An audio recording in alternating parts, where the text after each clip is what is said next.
What's up, fellow Sambarians? Man, I feel like I haven't said that in quite some time. Also, I haven't been doing any work on the sandbars lately because, knock on wood, there's no wood, nothing's broken down quite yet. So, I had a fine gentleman who goes by the name of Keith. I think it's Keith. Hopefully I didn't mess that up. He was asking about starters the other day, and my 97 Diaz, the starter, I think the starter's fine. Just, it was probably about a month ago, went to start it and I just got a click and I'm like, ah, shoot, and just kind of cycled it a few times, and then the starter started the van. So I think maybe the starter might be on its way out. So instead of it leaving me stranded somewhere, I'm just going to replace it. Starters aren't too expensive. I picked one up in Yahoo auctions for $97 plus about $100 for shipping. So around $200 for a starter. I don't think it's too bad. Or you could just take yours out and have it rebuilt locally or whatever, but I don't want to do that. I'll take it out and I'll have it as a backup, and if I feel like getting it rebuilt, I'll get it rebuilt. But he asked, because his starter sounds like his starter went out and is not starting, so he asked if I could make a video on the starter. So it just worked out perfect. That I bought this starter on I got it last Friday or Thursday or something, and maybe it was Monday, I can't remember, but got it in a couple days using 500 yen. Be sure to use code OKGarage and get free shipping. I'm just kidding, don't do that. Maybe just tell 500 yen shop OK Garage sent you, and maybe they'll send you some extra Kit Kat goodies in your package, or treats. Surprisingly, I didn't get any treats with my starter this time. Come on, 500 yen, what's up? I'm kidding, they usually send treats. I didn't get anything in this. I'm assuming it's because it was a small, very heavy box, and whatever was in there was gonna get crushed. But enough talking. Here's our new starter. It's not new, it's just a rebuilt starter. But what's so awesome about this is I don't have to deal with the core. This was a coreless starter, so you could buy it and take your old one out and do whatever the heck you want with it, throw it out, save it as a backup, but you didn't have to deal with the core. So that's always good, to try to find stuff in Japan that doesn't need a core, so you don't have to deal with that. But if you do, 500 yen is pretty great about buying junk for you and using that as a core, so you get the new part. So you can get with them and they'll help you. They do that with alternators and stuff all the time. So it's not anything new. It's just sometimes something needs a core and sometimes it doesn't. Hence the starter. So don't have to deal with all that. Let's see. So yeah, we're gonna be replacing the starter, and I thought I would try to give stuff a rating, like difficulty. So we'll go out of like a rating out of 5. I started a website a long time ago, back in like high school, when website building was free and like super cool to do, and it used to be on skateboard spots, and I did like a bustability like rating, you know, like if you skate this place, it's a 4 out of 5 chance you're gonna get busted. So I figured maybe I'll do that with working on the sandbars. So I think today, changing a starter, let's maybe give it a 3 out of a 5, because it takes a little bit of work to get to the starter. I'm not gonna say it's difficult, but it's also not easy like changing a light bulb. So let's give this a 3 out of a 5 wrench. And let's replace the starter. So you're just gonna need a few tools. I'm going to actually take the engine cover off, and that way we can come in from above and then hit the starter from the back here as well. So I'm just gonna take some stuff off now. Oh, and just FYI, the vans and the trucks are exactly the same. So even though, I should have said that in the beginning, even though I'm doing this on the van, it doesn't matter. It's the same as the truck. The only thing that's going to be different on the van and the truck is where I'm going to be disconnecting the battery, because we don't want electricity going or power going to the starter when we take it off, because it's live and we'll ground it and zap stuff. So van and the truck, exactly the same, just the battery location is going to be different, and you all know where your battery is. So I'll disconnect the battery in my van. If it's on the truck, it's obviously on the side of the frame, and the van's up underneath the seat. So of course you got your 4 Phillip heads. Oh my gosh, I haven't taken this off in forever. Hopefully we don't find any surprises under here. Okay, so we'll set the engine cover off to the side on my stack of tires. You guys have a hoarding problem. Look at all these tires I got. These are those are off the Acti, I think, and then I got a bunch of Sambar tires, Mitsubishi tires, midget tires. I gotta do some house cleaning here. Okay, so you can see that there's a nut. There's a nut in there, or that's a bolt. I think that's a nut or a bolt. I can't remember. We'll figure it out. It's been a while since I poked around in these things. And then there's one right there. So these are all part of the bell housing on the transmission. So when you pull your start off, you're gonna have direct access to your flywheel. So you can look around inside and see if there's oil flinging around from your main seal. But here's where we're going to, this is why we're gonna unbolt the battery, take the terminal off the battery, because this is going to be hot and we don't want that sparking. So I'm going to go do that real quick. Okay, we're going to be on fisheye, so it's going to look a little funky. I see this come up a lot too. Van owners, new van owners, if you're looking for your battery, that's the first thing you should know is where your battery's at. So you should go back to my video on new Sambar owners. Some guys still ask this question. Where's the battery at? We're gonna lift up the seat, and then underneath this guy, take that off carefully. There's your little battery. So I'm just going to disconnect the ground, and then we'll be good. Now that that's disconnected, we can take this rubber, move that rubber grommet out of the way, and then we can get in there and take that nut off and disconnect the power to our starter. Pretty sure the nut on there is a 12 millimeter. Let's get that dude off of there.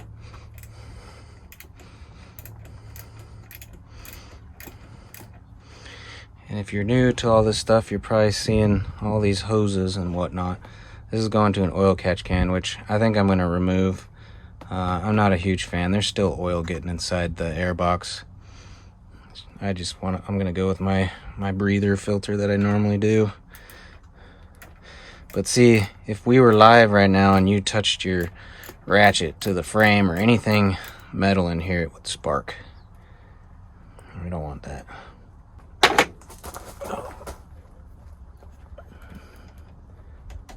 Okay, that has been released. We'll put, there's your lock washer and the nut. We'll set that aside. Put this cable, put this cable out of the way for now. Yeah, whatever. Okay, so now, well, we'll just unplug. There's one little pluggy on the top. Can't miss that. So now we can, it's ready, should be ready to go because it's grounded to the actual bell housing or the transmission. So there is that other, I think that is actually, there's a bolt and a nut. I think the top one is a bolt, I'm pretty sure. we've had to remove these already on the ECVT transmission we were trying to fix. Let's see. And it is in fact a 14 millimeter. So let's get in there.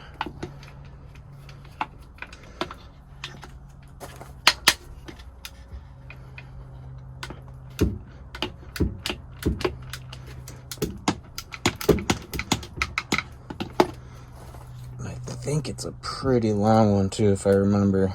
There we go. If I remember, this thing's like 4 or 5 inches long.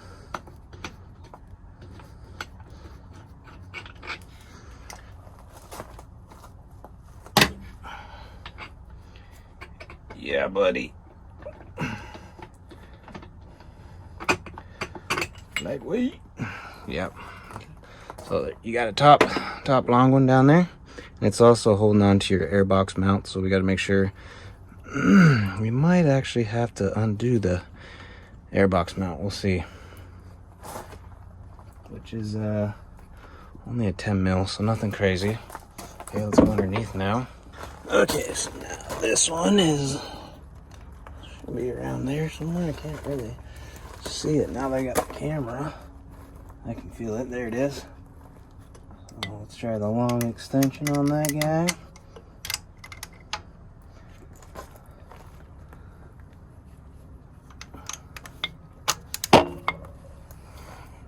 And this one's just a nut on a threaded stud. Okay.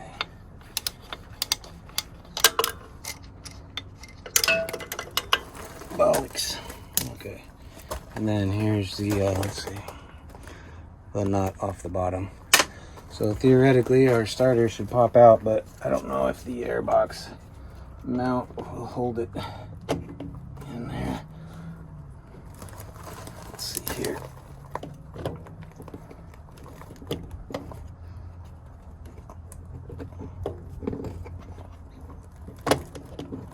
Yeah, I'm just gonna remove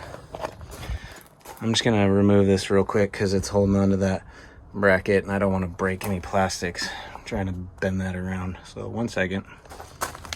Okay. I just took the bracket out. So that part was going through the bolt into the transmission, and then that was obviously holding the plastic airbox. So don't lose the washer and the nut. Now you should be able to just pull this sucker out of there, unless my oil catch can is going to be in the way now. Let's see. No, awesome. She's been removed. All right, so here is the old starter. Let's take a look. It's just some dusty dust from the clutchy clutch. So a lot of clutch dust in there. A lot of clutch dust. This thing came over and the clutch was slipping pretty bad when I first got it. And I kind of think it had been sitting for so long that it just kind of glazed over or something. I don't know. And it would slip going up hills. But once I drove the van again for a couple days, the clutch is perfectly fine now. So again, I don't know if it had been sitting for so long that the clutch got a bunch of buildup on it or glazed over or whatnot, but that's a lot of clutch dust. I should probably learn how to drive manual. Just kidding. I fixed a busted clutch by driving it properly. Okay, so let's put the new one in now. And before you go sticking your new starter in, make sure they're the same. I just checked it. Mine is the same. They have different starters, and I'm guessing different years or whatever models had smaller flywheels. So it might be different gear. I mean, different little splines or whatever. I should probably put it in the right direction.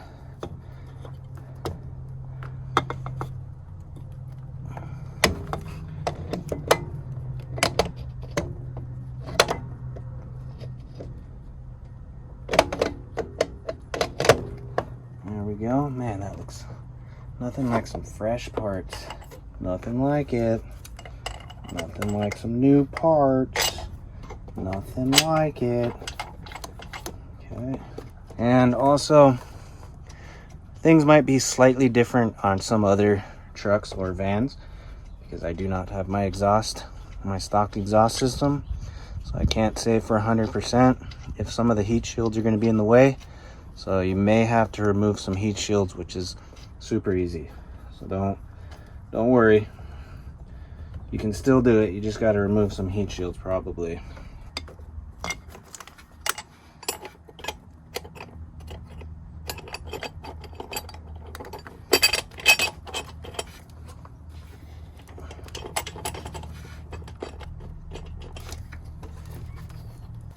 Okay, so now I put the airbox bracket back in there.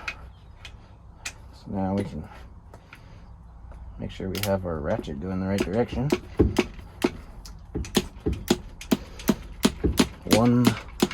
One click at a time.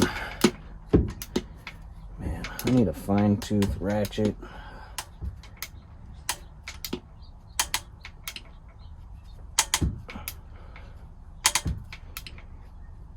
Okay, probably good. We'll tighten this guy up. Okay, airbox is tightened up, that top bolt's tightened up. Let's go to the bottom bolt now, or nut I should say. There we go. Now let's put the bottom nut on. Oh my gosh, I swear. Oh wait, did I already put it on? I did. I'm losing my mind.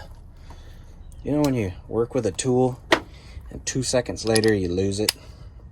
I do that a lot. I swear these tools have a mind of their own. Okay.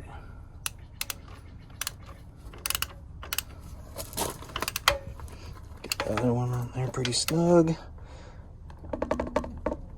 Okay, that's good. Now we can put, okay, so this one came with a nut already, so we can put that back on.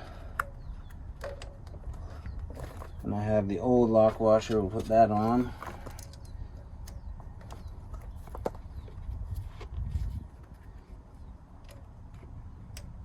I suppose you don't really need it because it's kind of got that nut with the jagged ends, jagged sides, so it bites, but we'll just put it on.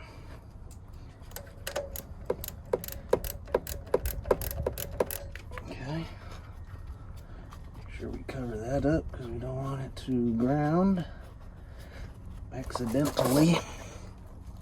Rubber cap in there and then we'll clip it in. Put that back in there, turn that up a little bit. Man, look at that new starter. Shine it up a little bit. Man, I have not touched this engine bay for quite some time. She is a dirty girl. Dirty girl. I gotta wash this thing. Okay, new starter. Let's go plug the battery back in and give her a start. Make sure that starter was worth all that work right there. We did it right. I'll tell you one thing for sure. That starter was extremely noisy compared to that one. That one was very quiet. That one was like, I mean, you know what a starter sounds like, and it was loud. So I don't know, maybe that starter was going out, bearings. I mean, there's a lot of clutch powder dust in there, maybe getting inside the bearings and whatnot. So just needs to be cleaned up, probably rebuilt. But that one was super quiet, sounded like a new starter. So yeah, cool. That's how you replace your starter on your Sambar van and your Sambar truck. The only thing that's going to be different is where your battery is located to undo the ground wire.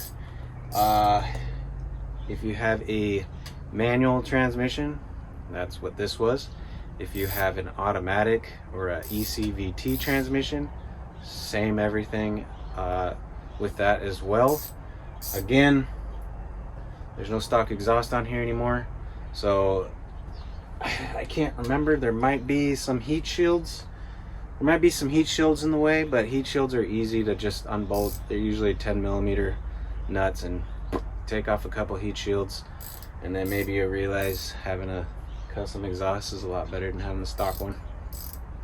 I get it though. If you just got your Sambar or whatever and you like to keep it the way it is from Japan, I totally get that. I was the same way in my white truck with the low kilometers. I'm like, I just want to keep it completely bone stock like it came over from Japan. But you realize one day that the people in Japan are souping these things up to no end. So it's really, I mean, if you want to do it like the Japanese people do, they soup them up and they put headers on them and they do all that crazy stuff. So you can keep it stock, which is totally fine, or you could have a little fun with your Sambar and soup it up a little bit. You don't have to get super crazy like this, but it's just when you take your stock exhaust off, you drop 30 pounds, I think, of weight, heat shields, and all that heat isn't getting trapped inside. It's coming out. So anyways, when you don't have that exhaust, it's a lot easier to work on these engines for sure, because you have way more access. But yeah, so that's how you change your starter. Keith, hopefully that was helpful, buddy. You should probably be getting your starter pretty soon. And again, 500 yen shop. I'll probably order a couple more of these. That way I save myself on shipping, because they're very expensive to ship. And that way I got an extra for my white truck and just one on hand in case somebody else is in dire need and needs one. I usually try to buy one extra of something, so if somebody absolutely needs something, I can be okay with letting go of it because I've still got a backup. But yeah, super easy to do. 3 out of 5 wrenches, I would say, is a fair grade on difficulty. But yeah, thanks for watching, guys. Really appreciate it. Maybe give it a like if you found it helpful. Subscribe, watch all my other videos. I have a ton of videos working on these things, so if you got questions about stuff, peruse the video before you know, go pulling your hair out trying to figure out something, because I probably made a video on it. Parts, you can check out my website, okgarage.com, and if you got anything you need, just contact me and I'll help you find it. But I think that'll do it for this video for now. There's lots of little flies flying around, really bugging me. And I got something else coming up, really excited. Fog lights with a brand that I'm gonna be like affiliated with, so I'll be working on that pretty soon too. That's to come. So if you want to do fog lights or LEDs or whatever, that video is gonna be for you pretty soon. So cool. Take it easy, guys. See you on the next one.